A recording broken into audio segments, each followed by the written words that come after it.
Good morning, everyone. All right, you can hear me. All right. So number one, thank you for being here. I really appreciate that. Taking your weekend out to come to an infosec conference is something that only a very niche group of people have the garamba to be able to do. So thanks for being here. All right. So just in case you meant to go to track 2, this is track 1. I am Gray Fox, and this is Going AFK. AFK is away from keyboard, in case there are people here who didn't know what that meant. But essentially what we're going to be talking about is getting a little bit safer when you're going out and demonstrating or going to protests or anything where you want to engage what your First Amendment rights are. So I'm Gray Fox. I have a very long and sordid history with the US military. What I tell people is I spent 20 years in the Air Force doing signals intelligence. What I don't like telling people is that when you join the Air Force, you have a bunch of different paths. On paper, you do something, but in real life, you do a whole bunch of other different things. And a lot of what my military career involved was things you wouldn't expect an airman to do. So I got opportunities to work with some fantastic people on the ground. They never let me kick in a door because they're like, no way, Gray Fox, you're too expensive. So I had to stay about 30 yards behind everybody. But I helped as much as I could.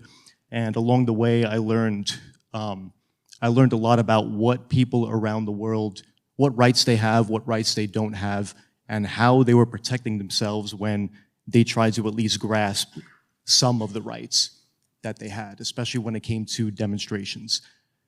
Some of the work I did involved some of the actions around the Arab Spring. Did a lot of Middle East stuff. I did a lot of Europe stuff. I spent some time in Afghanistan just like everybody else did. And it was not a pretty time, but the people there were wonderful. So I did a lot of education to try to help them as much as I could. These days, I'm a penetration tester, or at least I like to tell myself that. I've been moved more into the vulnerability management role, which is way less exciting, but I think a little bit more impactful. And on the side, I still have a lot of friends that can teach me things, and so I try to teach them things. If any of you saw me walking around yesterday, I like to volunteer. It's what I do. I like to give back to the community. The optics mean something, so if I'm walking around looking like, oh, I'm always pissed, it's not that I'm pissed, it's just that, I want to make sure everyone else is happy. So, that involves doing some sacrifice and staying on your feet and standing in one place, but, you do what you got to do, right? So, why are we here? I don't dig reading off the slides, especially since the slide is over here and I don't want to turn my back to you. So feel free to read, but I'm going to summarize. And the summary is, it is not the most safe and pleasant time to be out expressing yourself. With the current administration and just the current geopolitical environment that we're in, we have a lot to deal with as citizens, or maybe even non-citizens, when it comes to expressing yourself. I'm not saying that, we are in a bad place. I think we're still in a great place. We can still express ourselves. But if we don't plan, if we don't do that risk analysis of what it means to really go out, get involved in a demonstration, get involved in a protest, then we're setting ourselves up for a little bit of failure. I think everyone in this room probably has a good head on their shoulders about looking around, having situational awareness, knowing what you're getting into when you step into a public demonstration. But there are going to be bad eggs, and those bad eggs are going to ruin it for everybody. So here, I'm going to try to at least give you a baseline of how we can avoid being embroiled in whatever the bad eggs are trying to do. If I had 5 hours with you, we might be able to cover everything, but I have less than an hour. So if I tend to go fast, I apologize for that, but I'll be around. You want to dig deeper into something? Hit me up. All right. The backdrop of everything I'm going to talk about is operational security. It's just a big word that means everything that you think about is going to have risk in mind. What do I have? Who wants it? How do I defend myself? If I have some gaps in my defenses or gaps in my security, how do I mitigate that? A lot of that mitigation is going to come down to, well, maybe I put stuff in my pockets and not hold on to it. Maybe I think about a different place to park my car. on a daily basis, whenever we're going food shopping or just even leaving our homes, we do that risk analysis. Is it raining out? Well, if it's raining out, take your raincoat. Great, successful risk analysis. If it's gonna be wet out, then am I gonna hydroplane because I'm driving too quickly? Maybe I drive a little bit more slowly. Again, risk analysis. These are things we do every single day. We may not call it operations security, but we're doing it. And everything we're gonna talk about today is going to have that backdrop. So, the first question to ask, if you are thinking about getting involved and making yourself known and expressing your First Amendment rights, is why? What is the purpose? And this is probably the most important question. If you want to make yourself heard because you feel like you care about an issue, great. Do you need to be there, or can you do this by, maybe financially supporting a different organization? Or maybe you can do this by making a video if you're an influencer or if you create content. Anything that will reduce your risk, that will reduce the likelihood of you being harmed. Think about that. If you want to go out and you want to protest because, well, you want to be outside, you want to do it, that's fine. It's going to take a little bit more work for you to make sure that all of your plans, everything is going to guarantee, or at least on paper, guarantee that you'll be a little bit safer. All of us would probably be a lot safer and a lot more comfortable just staying in our homes. Maybe we don't have that choice. So let's get into some more of that planning. One thing to note that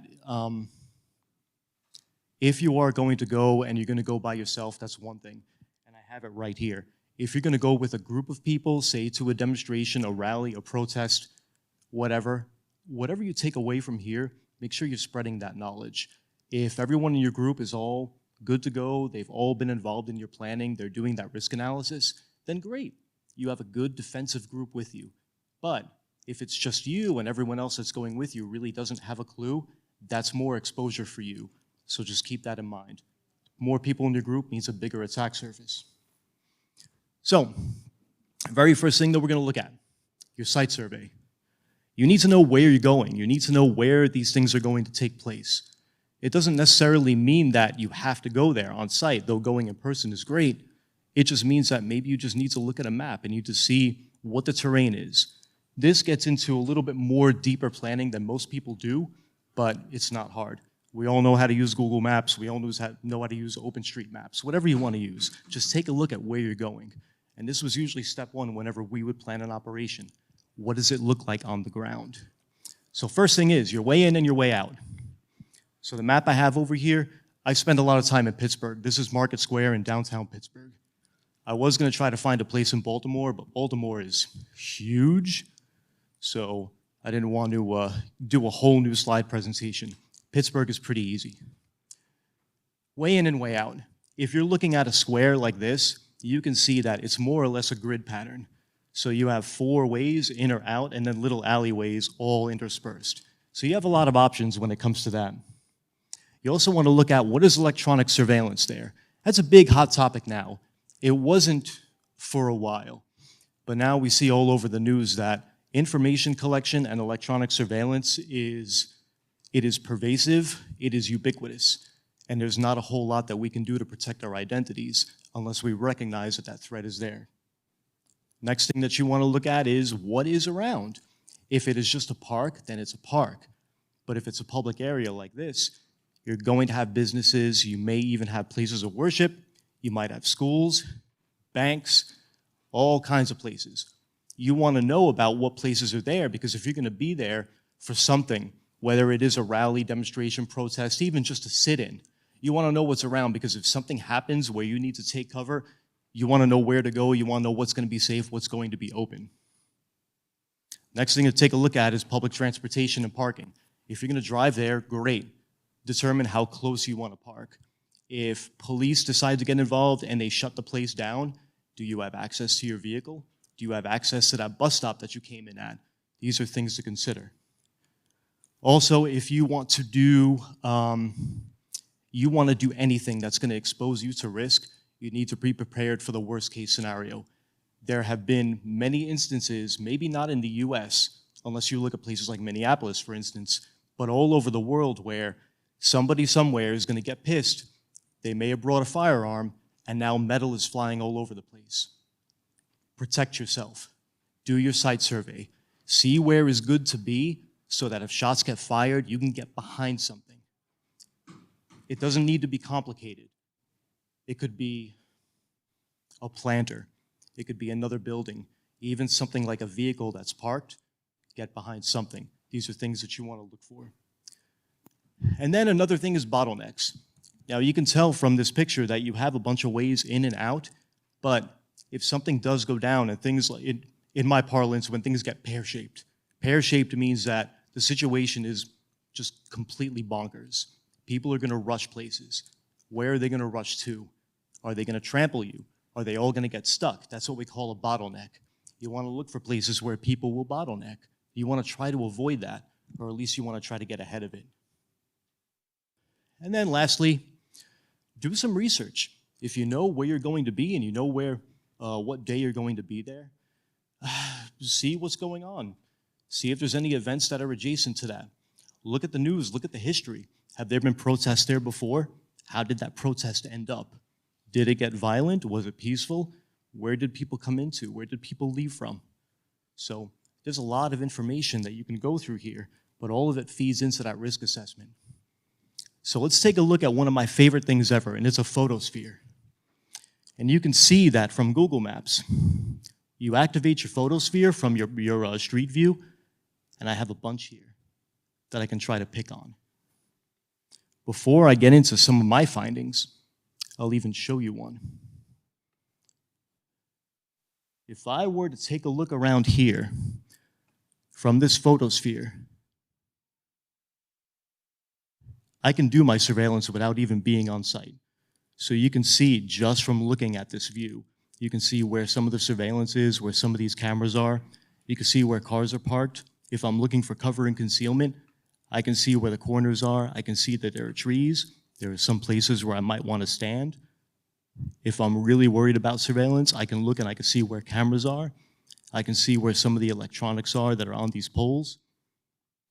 So photospheres are a really good resource. And when you're doing your reconnaissance, I highly urge you to take a look at this. Take a look at all the other ones too. Get a good, complete view. You can do all of this without being in place. For all of Google's faults, photospheres are one of the coolest things. All right. I didn't have this slide in here originally, but a couple of days ago when I got into town, I wanted to take a walk around one of the neighborhoods. And just looking at what was around, like in just one alleyway, I found so many fun things. So, get back so my slides are functioning. Things that look really innocuous, but they're recording everything. I have no idea where this infrastructure is going. Is it closed off? Does it go to a cloud service? Is there sharing happening? I don't know what's going on with any of these, but just one city block, this is what I found for cameras. Are they edge computing with facial recognition? I don't know. But all of this goes into my risk calculus. If I feel like I want to protect my identity if I'm going in public, not even do a demonstration, but just going in public, this is what I'm up against. This is what all of us are up against. So just be mindful of what's out there and what's recording. So, next phase is going to be your route plan. You know where you're going, you took a look around, you see where you can get in and where you can get out. So, how are you going to get there? It could be as simple as driving a car and parking there, or taking a bus and getting out of the bus stop, taxi, Uber, whichever. Or, if you want, you can pick a place that's far away, maybe 4 blocks, 5 blocks, something that might give you a little bit of a standoff, and then you can just walk there. So if things do get pear-shaped and the place gets cordoned off, now you can walk away from it and you'll still have access to your vehicle if you parked. If you pick a bus stop that's a few blocks away, same thing. Transportation hopefully will still be running. You will still have access to that bus stop. And that's really what the route planning comes down to. Doesn't need to be complicated, but I would definitely pick more than one. You have a backup. Maybe you come in one and you want to leave in the other. Is it overkill? Possibly. But these are just things to take a look at, things to think about while you're trying to reduce your risk. Getting in and getting out is probably some of the most important stuff. So this is why I spent so much time on it. So, you want to talk about overkill. For those of you that are going in a group, and again, I didn't originally have this slide in here, but I was asked about it. Someone said to me, hey, listen, when you're going out to a protest and you're with a group, what if you get separated? What do you do? What would you guys do if you're on the ground and you're doing special operations stuff? I'm like, okay, sit down, you're gonna be bored. So I talked about rally points. A rally point, it's not complicated. You plan a place where everyone's gonna meet up if you lose contact. Important things about it. Number one, it could be the same place where all of you arrive. All of you get off the bus at the same place. Great, our rally point is this bus stop. If we get separated, come back here. Don't make it somewhere that is important. So let's say that you're doing a demonstration or a rally, or let's say that for some reason there's a counter demonstrator that doesn't like you, and so they want to follow you. If your rally point is somewhere sensitive, like where you live or where you work, you've just compromised that space. You've put a lot of other people in danger. So be mindful about where your rally points are. Don't make it somewhere sensitive. Make it somewhere temporary. Another thing, 2 is better than 1. If you're gonna pick rally points, multiple rally points, go in succession. Everyone go to rally point 1. Stay there for 20 minutes. If you don't see anybody, go to rally point 2. Stay for 20 minutes. If you don't see anybody, go to rally point 3. Again, is it overkill? Possibly.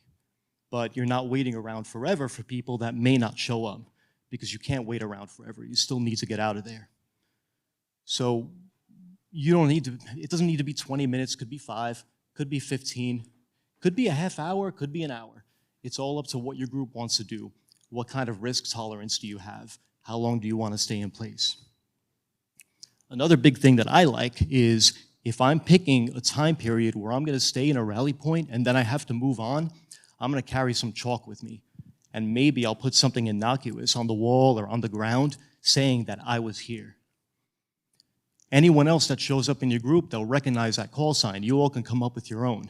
And then you mark it, and so if I show up after that designated wait time, that dwell time, and you're already gone, I'll at least know that you were there. Okay, they were there. That means I have to go to rally point 2 now. I don't have to wait around. There's no guesswork involved. Does that make sense? All right. And then lastly, again, don't wait forever. There was a fly in here. Guess he wants to learn about this stuff too. Fair enough. Phase 3 is going dark. You might watch a lot of YouTube videos or some other kind of, influence and contact vehicle that's going to tell you about this is how you're supposed to protest safely. All they're going to talk about is electronic surveillance. They don't really get into the boots on the ground stuff, but I'm going to treat it a little bit here. When you're going dark, basically what that means is anti-surveillance. In my role as, I guess you could call it, so in the concept of asymmetric warfare, you have the underdog and you have the top dog. In my role as top dog, electronic surveillance was how we would get at the adversary. We would use all means possible. It could be front-end collection, like cameras, could be cellular collection, phones, cell phones, things like that. Could be internet, could be social media. You could post on your Facebook page about all kinds of things that'll make my job a lot easier. Anti-surveillance is being mindful of that. Save up some cash. If you use a credit card or some other point of sale system, that's electronic. It leaves a digital trail. If you don't want to be seen as being somewhere that might put you at risk, save up some cash. My recommendation is no less than 50 and no more than 200. No less than 50 because you cannot buy anything less than $50 these days. So if you want to be able to buy lunch and not use a credit card, carry around 50 bucks. $200 is my maximum because if I get knocked down and mugged, I'm out 200 and that's it. But you can carry as much as you want. It depends on your risk analysis. Next thing is your social media information. If you're going to go dark, that means you can't post, hey guys, I'm going to go to this rally. It's going to be great. Awesome. Now I know about that. That means law enforcement knows about that too. So be mindful of it. Turn the tables on social media. See it from the adversary perspective. Next thing is disinformation.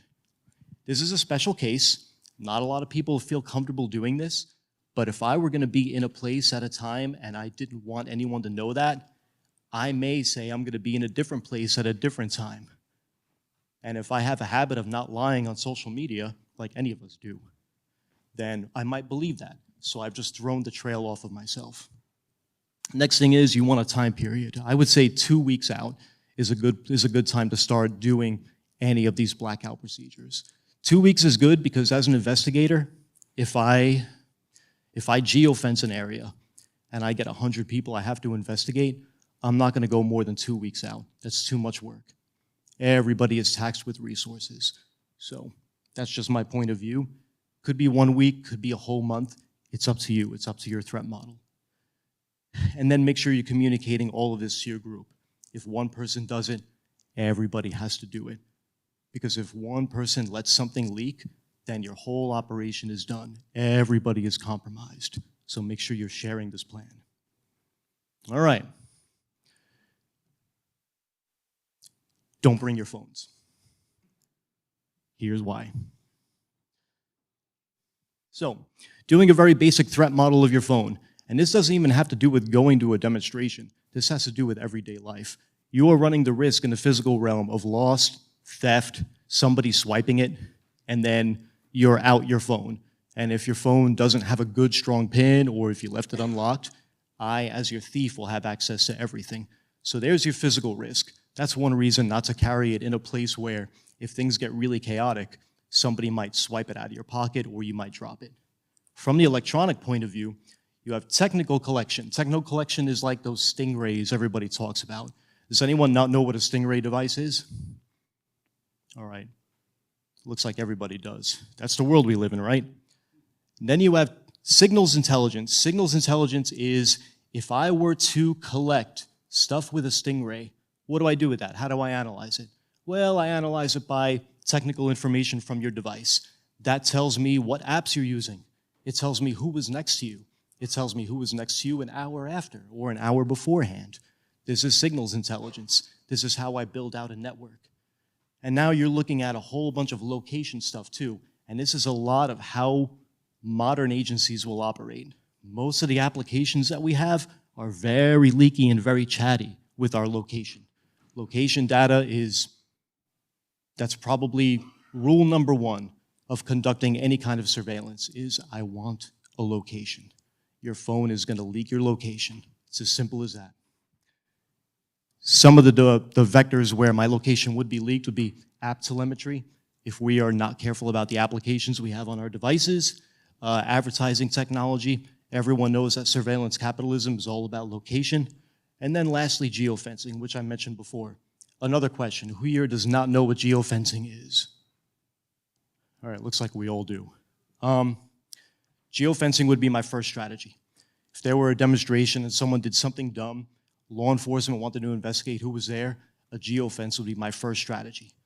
If your phone is on and it's with you, I'm going to get you in that geofence and you've become a suspect.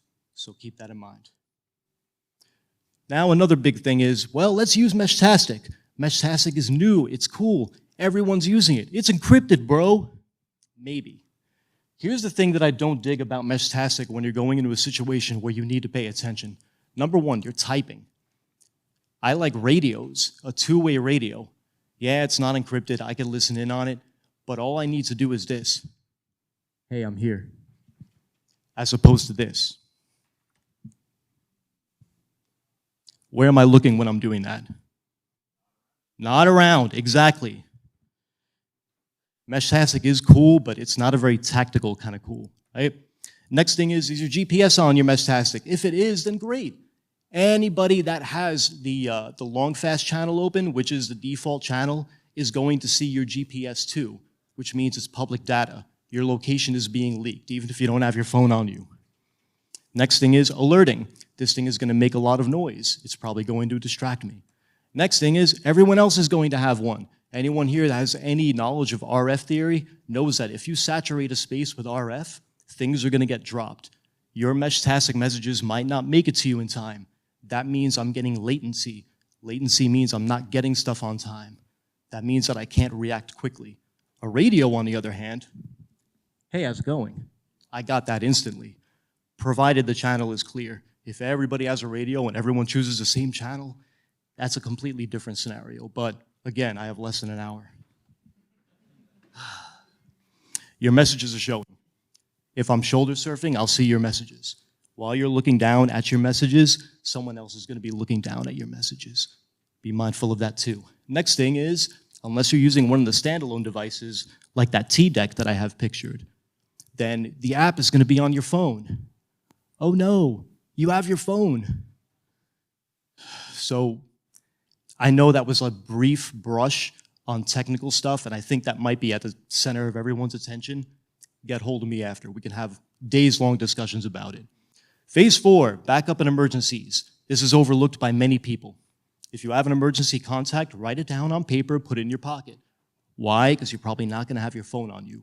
Please don't have your phone on you. If you develop an emergency contact, someone that is going to have copies of your keys in case you're separated from your vehicle or you lose your keys when you're on site, that's a good idea. But also make sure that's not somebody in your group, because if everybody gets separated, or let's say there's a mass arrest, because I've seen these happen before, your emergency contact is right next to you in a prison cell. That's not a very good emergency contact. So just be mindful of that. All about risk assessment, right? All right, phase 5, packing the basics. These are examples of bags, and I even own a couple of them, that to me would look innocuous. They're not overtly military. They're not very colorful. I can't really pick them out in a picture and then do a reverse image search. You know, they're just regular bags. I think those are good things to have. Also, don't spend a whole bunch of money on them, because somebody somewhere is going to spill a Pepsi on it and then it's ruined. But the stuff that you want to put in it, this list is all the basic things. Can anyone see anything in here that is not something that you may carry in your regular school bag or work bag or an emergency bag in your car? Maybe you might not have some chalk, but we went over the chalk thing. But yeah, these are just basics, but this is your baseline. If you have all of these on you, then you're pretty much set for any situation, not just high-risk situations where you're demonstrating. Let's talk about masks. The possibility of you getting gassed here in the States is relatively low. People might disagree because they've seen it on the news, but the fact that it made it on the news means that it's newsworthy. Law enforcement does not want to deploy gas, just as much as you don't want to breathe it in. Here are my recommendations for if you want to have one just in case. And from left to right, it goes from what is reliable to what I would call the Amazon, I don't know, gambler's special. Because you have no idea if it's really going to work or not. But you have some pricing over here. You're going to get what you pay for. Even if you got the cheapest piece of crap one, if you got the right kind of filters that will filter out oil-based particulates, it's still going to work. Just make sure you test it out before you bring it with you. The way to test it out, I'm going to put the mic down. Put it on. Make sure you have a good seal. Put your hands over the filters. Breathe in. If you're able to breathe, it is not working. That's how you test it. All right. What not to bring? Any idea why I wouldn't want to wear contact lenses in a demonstration situation? We just talked about gas. They will fuse to your eyes. Trust me, you don't want to be in that situation. You don't want to be a first aid giver or an EMT in that situation, because you feel for these people. They may not see anything again. It's pretty terrible. We talked about the cash. Why not fire starters beyond just a lighter? Cops don't like fire.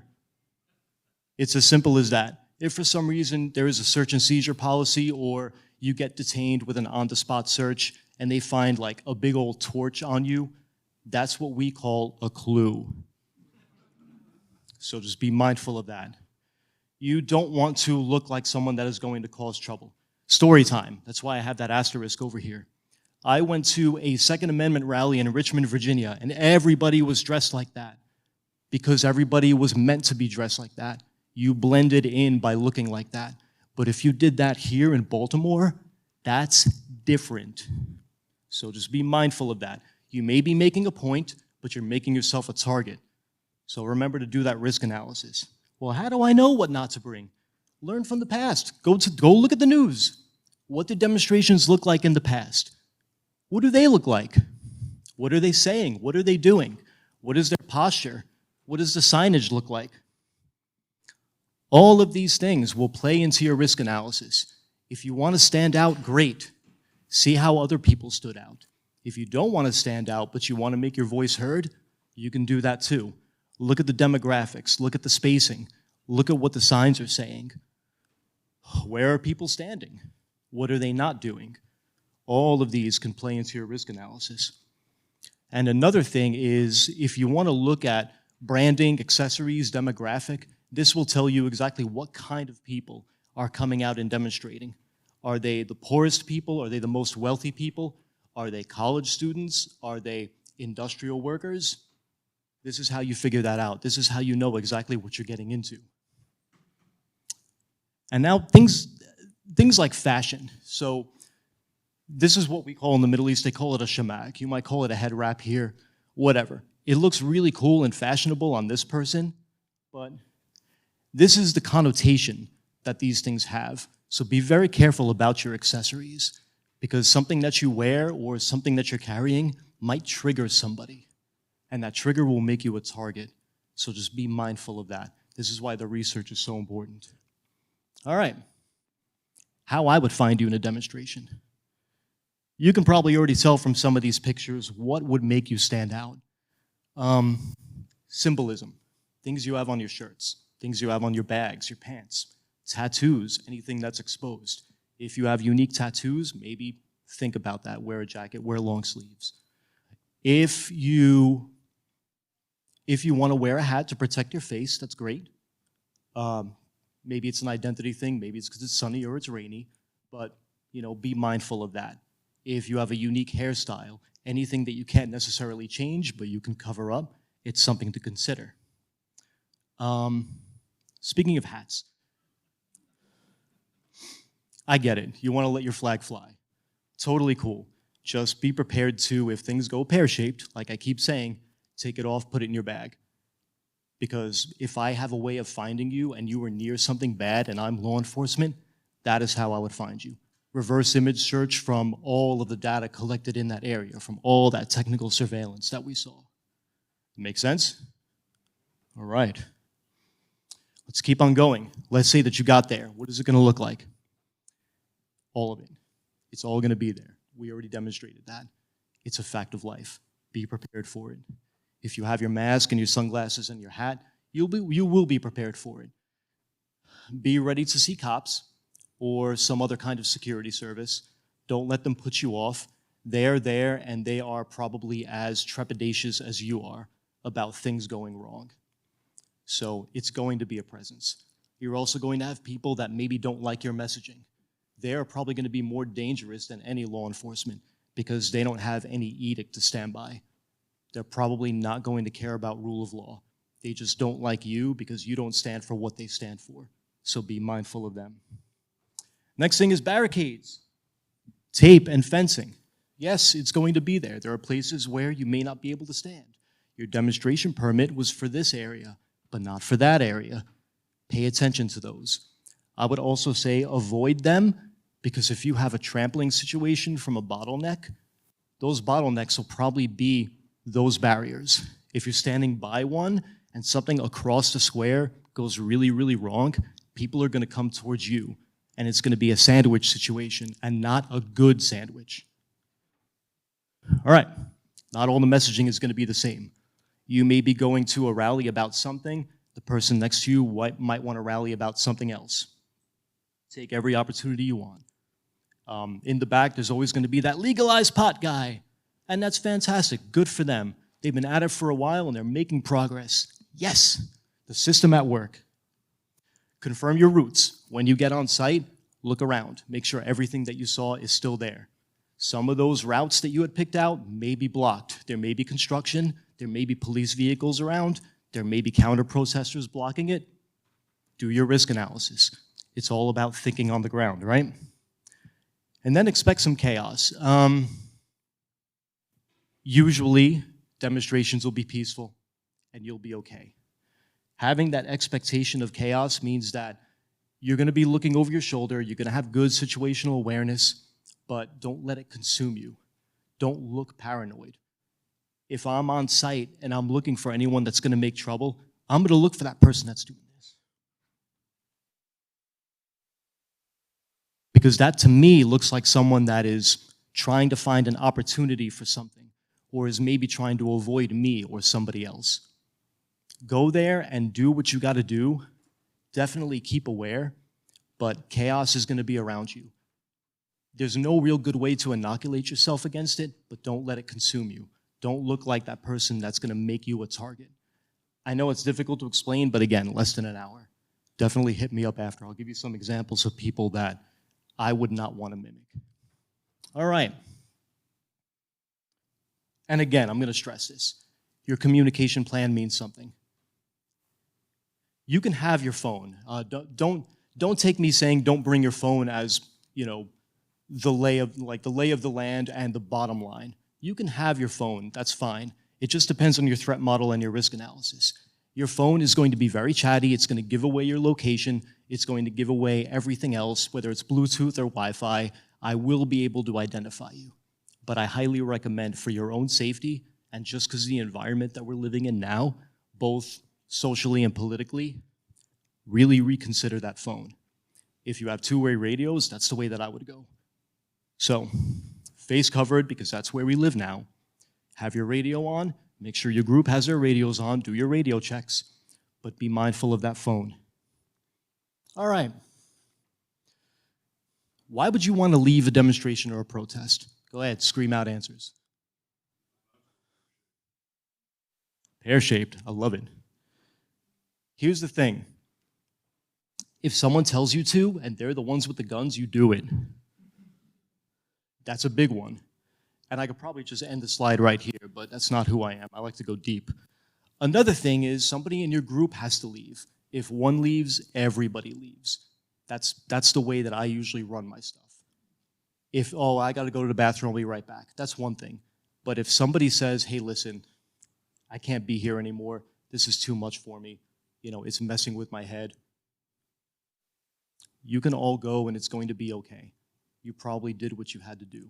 But if somebody's gotta take off and everyone else wants to stay, that's okay too. Make sure they stick to the plan. Make sure they get back safely. When you get somewhere in a group and then you start leaving one by one, that's when people, you know, go a little bit nuts, when plans start collapsing. So just make sure that you take that into account. People start throwing things. This will happen. There's a lot of glass, a lot of aluminum cans, whatever. People have things in their hands. I remember one time that this wasn't a demonstration, this was like a concert, and everybody around me had those paper cups that had Coke in them, Sprite, whatever. And somebody said something, maybe 10 yards that way, that everybody around them didn't like. I wasn't a part of it, I didn't hear what was going on, but all I saw was everybody to my right doing this. And there was Coke everywhere. Got all over me, got all over that bag that I told you not to, you know. So yeah, anything can be made a projectile. People see movies and they're like, oh yeah, grenades are awesome. Yeah, your disposable drink container is a grenade. And, you know, getting all of that dried sugar and everything off of your clothing and your bag and maybe having to wipe down that convertible car where the top was open, that's not fun. So people start fires. Remember what I talked about, lighters and torches and things? Fires are bad. As law enforcement, if I were in that position and I saw a fire where a fire wasn't supposed to be, that is gonna be my cue to get all my buddies to make everybody leave, because fire department has to come in and put that out and make sure nobody is on fire. So be very mindful of fire. If you see one and it's not supposed to be there, turn and go. Do not ask questions. Gunshots. This is gonna go without saying. If you hear gunshots, go, leave. Remember when I said in my site survey, you need to find somewhere where you can get cover and concealment? If you feel safer, ducking down and making yourself small so that those gunshots don't find you, fine, do that. But now everything has changed and your personal safety is paramount. Gunshots are really, really bad. Worse than fire, I would argue. People screaming in supplies and alarm. Yes, this is definitely a thing. If you're in a peaceful demonstration and then everyone off to the side starts screaming and you don't know why, give yourself some distance. Find out what it was later.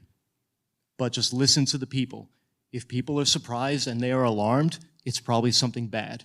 These are all things that we should be mindful of. If you want to stay and you want to look at that train wreck, good on you. If that's part of your risk assessment, fine. I do not condone that. Give yourself distance, find out about it later. It'll probably be in the news. All right. We all have gut feelings. That's probably something that your eyes or your ears or your nose is telling you, but you may not be able to translate into whatever language you speak. It doesn't mean that it's not a thing. If you get a feeling that something is off and you want to leave, listen to that gut. Get out. This has saved more people that I know more than any other situational awareness or intelligence. You just get that feeling. Something is off. I need to get out of here. And remember, if one person in your group needs to leave because they get that feeling, trust them, listen to them. Your personal safety is at risk, listen. Everyone with me so far? Right. Here's how you get out if things go pear-shaped.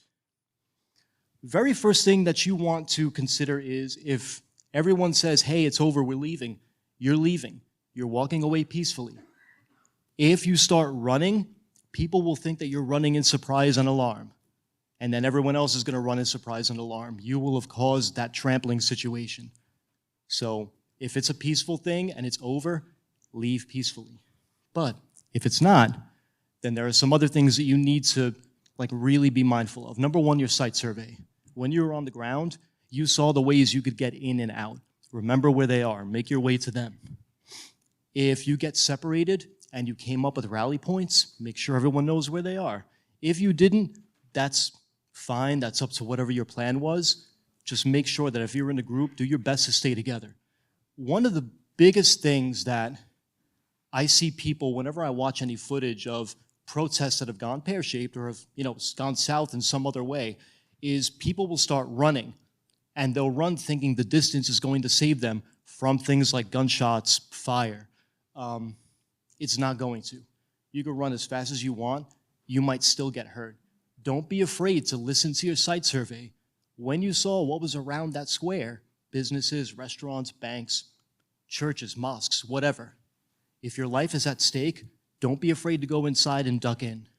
Don't be afraid to get that cover and concealment. This is going to be all about getting away from that crowd, making yourself as small as possible. In that panic state, we tend to get tunnel vision. People tend to have a herd mentality, and they all just want to give distance. They want to follow everybody else.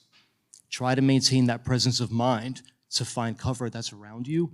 Avoid where the crowd is going, because maybe they're not going in the right direction. Cool down just a little bit in this doorway, and then when you get that opportunity and things are a little bit safer, then you go. But we all tend to forget that kind of thing. We all tend to have that herd mentality. And that's okay. That's human nature. But these are things to think about. And I would argue the more that you think about it now, the more you'll think about it when you're on site. Still with me? All right. If you need to get to your rally points, remember to be safe, but get there as soon as safely possible. And that means you don't have to book. Avoid those bottlenecks. Avoid those crowds. Remember to duck in if you have to. All right. Anyone in here ever been arrested? You don't have to raise your hand. So here's a couple things to remember. If you are detained, that's one thing. If you're arrested, that's a different thing. If you are not read your rights, you are detained. At least that's here in the States. In other places, that might be different. Know what the local laws are. Don't say anything. If you feel as if you are in danger, or maybe you're being accused of something you didn't do, don't say anything, except for the words, I want a lawyer, and the words, I do not consent to this search, if they try to search you. A thing about devices, if you brought your phone with you, then that is going to become evidence, more than likely. Fourth Amendment of the United States will protect that kind of search and seizure. They cannot get a password, they cannot get a PIN. That's what the Fourth Amendment does. The Fourth Amendment does not do biometrics. So if you have Face ID or thumbprint, law enforcement they'll take advantage of that. If they feel as if they want to get information from your device, they'll just take it. And they'll see that maybe it has Face ID, they'll just point it at your face, and now it's unlocked. So be mindful of that too. I would disable biometrics and go with a PIN. 4-digit PIN is okay. Working in mobile forensics, 6-digit PINs are actually much better protection, but that's a whole different talk. Look for me next year. All right. When you get a chance to make your call, get out that piece of paper with the emergency contact and make that call. Because you do have that. You did your check. You do have that emergency contact on you, right? One of the last things, some of you may get nabbed, some of you may not. If you got away but your friends didn't, don't stick around, because then that means that you'll be going to jail or some kind of detention with them. It's better that you just book, don't go back. You can recover after. The important thing is that even though someone is sitting on the ground with flexi cuffs on, at least they're not injured. So there is some modicum of comfort that you could take from that. But trust in the system, don't go back. Law enforcement, they are trained to be as aggressive as possible, as soon as possible in these situations. Because just like you, they're afraid for their lives. And the harder that they come in and the more aggressive that they are in the beginning means the faster they take command of a situation. If you wait around to see what happens, they're gonna have all kinds of adrenaline and cortisol running through their systems, and they will see you as a possible threat. So you can get arrested too. So I know you wanna stick with your group, but you have to make that separation. You gotta think about yourself. They're gonna be okay. Give it a couple days, but you need to get out of there. And I know that that's hard, but that's how we need to do things, right? If you got out, I have some text up here, but really the message is, if you've gone dark, stay dark. As soon as you get out of a protest, people got arrested, bad things happened, immediately everyone wants to jump on social media. Hey, look where I was. Look what I did. Look at all this cool stuff. If I'm an investigator investigating a demonstration that went wrong, that's exactly what I'm gonna look for. And if I know that you were there, that makes you a suspect. So wait it out. Stay dark. The best thing for you to do, especially if you're in a group, is everybody get together and just sit with each other. Share what you experienced. That's gonna be good for your psyche. If you bottle it up inside and you don't talk to anybody about it, you're going to stew. Especially if things went wrong, someone got injured or somebody got detained. But if you all got out, you went in as a group, you left as a group, all of you now have that shared experience. It is good therapy to talk about it, but talk about it with each other. Don't start blasting on social media, because then people like me are going to see that, and that's going to be an operation security danger for you. We good? We're almost done. All right. I have nothing for you. If you're gonna be the one that's throwing Coca-Cola at my nice expensive bag, or you're the one that brought a torch, or you're the one that's going to start firing shots because you don't like someone else's messaging, I can't help you. You're probably gonna get what you deserve, but just don't be that bad egg. That means you've lost the moral high ground, and all the justification you had for going out and expressing your First Amendment rights are now null and void. That's probably one of the biggest messages here. Do what you have to do, but do it within the law. That's how you maintain your safety. Okay. Questions? Yes?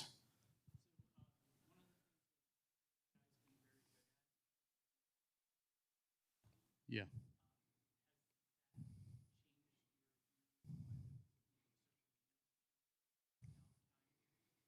A little bit. It has a little bit. So for those that didn't hear, is applying an AI application to social media to de-anonymize people a new danger? It is not a new danger. It's definitely something that's always been there, but now we've democratized the tools that allow us to do that. So now it's not just a matter of a federal agency being able to de-anonymize you. Now it's any counter-protester that has enough GPU. So my biggest threat whenever I'm going and doing anything in public is not from law enforcement. I'm obeying the law. The biggest threat to me is someone that doesn't like my messaging or doesn't like me because of the way I dress or the way I look, and now they want to target me. they might want to dox me. AI is accelerating that kind of threat. For blackout period, I would say that 2 weeks is probably still good. If you want to black out 3 weeks or 4 weeks, you can do that too. It all depends on your threat model, but the reality is if somebody gets you and they get a picture of your face, it doesn't matter what your blackout period is. If you have a history on social media, they're going to find you. Not a great answer, but does it answer your question? Anyone else?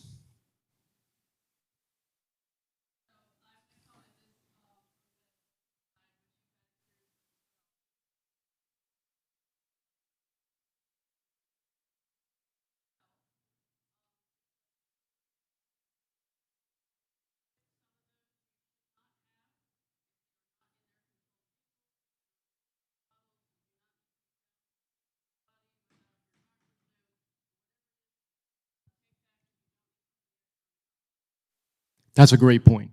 That's a great point.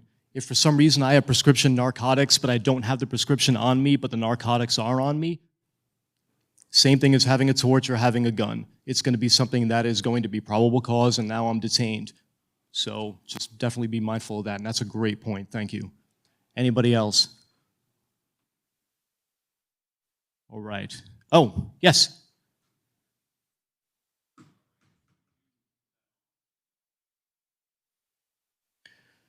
So when you do your site survey, if you look around, whether it's in person from a vehicle or you do it from one of those photospheres, take a look at where all of the surveillance is. If you're in an urban area or even like a suburban area that's part of a smart city, you're going to have Ring cameras everywhere too. So it's going to be sort of your risk analysis of like when is too soon to start covering my face where I don't look suspicious. One of the good things that came out of the COVID era was that now we've normalized having masks on. If you're going to be if you have an ingress or egress operation in or out of any high-risk area, then I would say put on your protective coverings, whether it's like personal protection from actual threats or it's to counter-identify yourself or protect your identity somehow. I would do that right at the outset. As soon as you're going to leave somewhere where you don't have any surveillance, that's when you put stuff on. Because if you have any doubt if there's any surveillance, then for me, that's no doubt. There is going to be surveillance. If that's uncomfortable for you, that's going to be completely up to you. Don't let privacy and security get in the way of your health. If wearing a mask is detrimental to your breathing or if you need special considerations, that's one thing. But I'm always going to err on the side of caution.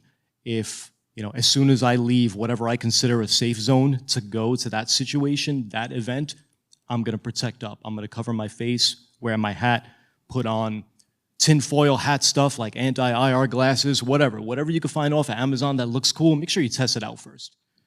But that's what I would do. Does that answer your question? All right. Anybody else? All right. Thank you so much for bearing with me.